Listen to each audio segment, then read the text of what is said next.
Hey, this is SgtLocksmith here. Thanks for watching the video here. So we're going to change the battery here on our Jeep remote 3-button. This task here, you will need a flat tip screwdriver, a CR2032 battery, and you notice how this remote does not have a key ring on there. Please remove yours. First task we're going to do is we're going to go ahead and take out the emergency blade. Now the blade's out, just go ahead and just set it to the side. I'm just using a glorified flat tip screwdriver, so you'll see it's just nothing special. Now where your blade came out, you want to go to the spot right above it. See this meaty side here? That's where I like to put my flat tip towards. That way I put the pressure towards there. And go ahead and rotate. You notice the remote start opening up.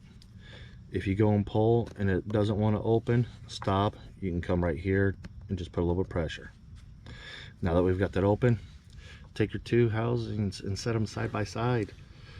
I like to work out to in, so we'll turn around, pull the cover, set to the side.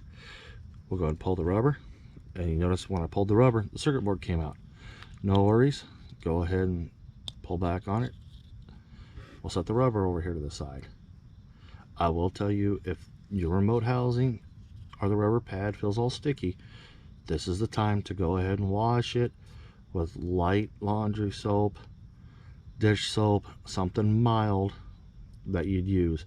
Don't use an alcohol base or anything like that.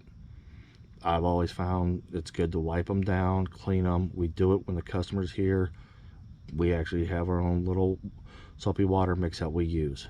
If you do that, make sure it's completely dry before you reassemble it. And also feels better for the customer.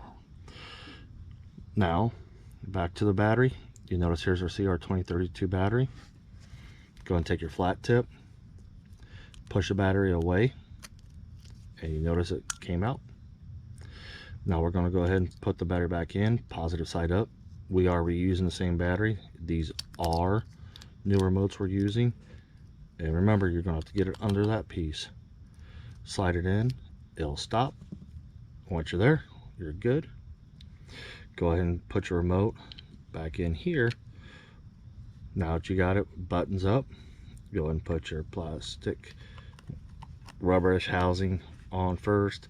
Put your plastic cover on. Make sure that's clean. Put that on, push it down, and it'll seat. And we'll take the back half, put it back on to the front half. Walk your fingers around, make sure it's snapped. And go ahead and install your battery. Bring your emergency blade back in, and you're done. Hey, thanks again for watching SgtLocksmith here. And give us a thumbs up. Let us know this video helped you. And we do have other videos on here for the first-time locksmiths, the beginners, and the homeowners. Just things you can do around your own house.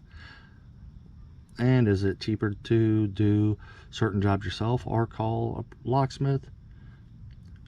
But we do release videos bi-weekly, so if there's any comments, questions, or videos you'd like, go ahead and send us an email. Everything's down below. Thanks again for watching.